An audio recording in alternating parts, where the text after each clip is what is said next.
Assalamualaikum warahmatullahi wabarakatuh. Terima kasih buat teman-teman yang udah menyempatkan waktunya untuk nonton video kali ini. Buat teman-teman yang baru nonton, jangan lupa buat subscribe dan like juga ya, supaya channel ini terus berkembang dan memberikan yang bermanfaat. Di video kali ini kita akan mengulas berkaitan dengan bisnis lagi. Begini teman-teman, ini biasanya terjadi di bisnis yang F&B ya, food and beverage. Biasanya kalau kita mau buka bisnis itu kan sebelumnya, hari-hari sebelumnya kita udah mempersiapkan strateginya, sudah sounding ke media dan juga di orang-orang sekitar bahwa tanggal ini kita mau grand opening bisnis gitu. Dan setelah hari buka biasanya rame dengan berbagai strategi yang kita terapkan tadi, entah diskon, entah beli paketan dan sebagainya. Dan biasanya sampailah pada waktu atau momen di mana bisnis kita mulai stuck dan turun. Nah, dan ini kita sebut apa? Ini kita sebut sebagai Superman Effect. Kalau di gambar grafik seperti ini teman-teman. Ini waktu, ini penjualan. Jadi gini, kita buka, rame, turun. Nah, ini. Di sini ini yang disebut dengan Superman Effect.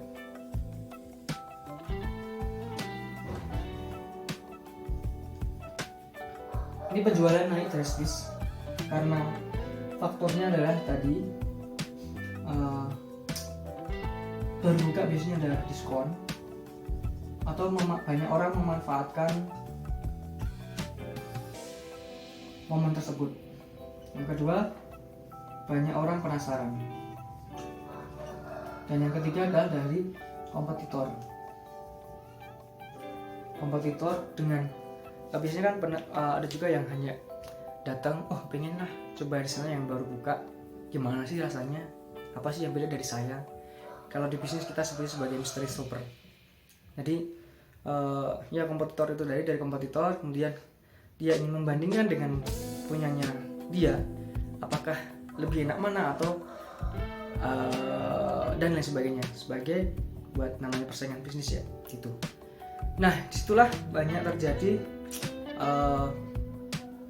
penjualan yang semakin meningkat. Karena dari bulan 0 sampai mungkin ya berapa, 2 atau 3 bulan mungkin ya, itu semakin naik sampailah di sini titik jenuh. Dan ini stuck penjualannya udah mulai stuck, kemudian tiba-tiba turun drastis. Itu kenapa? Sebabnya apa? Satu, bosan dengan rasa-rasa yang seperti itu, dengan mungkin produknya kurang variatif. Yang kedua, mungkin rasanya juga kurang konsisten, dan ini berbahaya.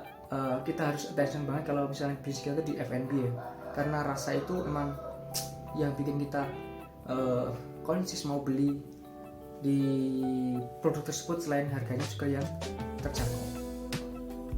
Bosan, kemudian dari rasa, dan karena kompetitor ini udah pada, orang yang penasaran juga udah dapat gitu rasanya, udah pernah kayak gitu kan. Mungkin teman-teman yang punya bisnis seperti itu serupa, mengalami hal serupa, bisa komen di bawah. Nah, sekarang adalah pertanyaannya, gimana cara kita menghadapi kondisi seperti itu. Kalau kita biarkan saja ini akan terus turun, nyungsep, bisa jadi nanti bisnisnya tutup atau mencari kan gitu. Nah, kalau di momen seperti ini, kalau udah biasa mau tutup, kita harus berpikir kreatif teman-teman. Gimana caranya biar bisa naikin lagi penjualannya. Kita dituntut untuk berinovasi, entah itu dari produknya, atau entah dari manajemennya, atau entah dari yang lainnya. Biasanya begini, atau strategi pemasarannya maksudnya. Dari varian produk mungkin kita tambah varian yang lagi trending, kita bisa mengikuti. Jadi kalau berbisnis itu juga harus memperhatikan apa yang sedang ramai. Jadi kita ngikutin tren juga supaya nggak terlalu ketinggalan. Kemudian menurun itu biasanya kalau F&B berkaitan juga erat dengan cuaca atau iklim. Misalkan yang sedang jualan minuman itu omsetnya menurun karena perubahan cuaca, musim hujan atau musim dingin, kan orang menjadi lebih aware menjaga dirinya. Atau kalau musim panas pasti naik lagi, biasanya gitu. Nah, ini harus berinovasi dari produk, kemudian inovasi dari mungkin cara marketingnya, mungkin bisa ngasih diskon lagi, ngasih paketan lagi, atau kerjasama dengan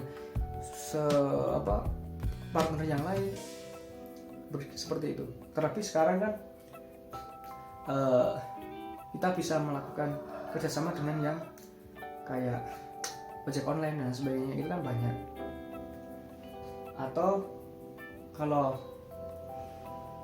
punya kenalan salah satu brand, nah bisa digandeng seperti itulah gitu.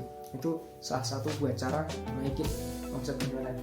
Nah, ketika di fase inilah kita dituntut untuk berinovasi dan kreatif sebagai pemilik bisnis atau timnya untuk meningkatkan penjualan dan akhirnya penjualan meningkat lagi.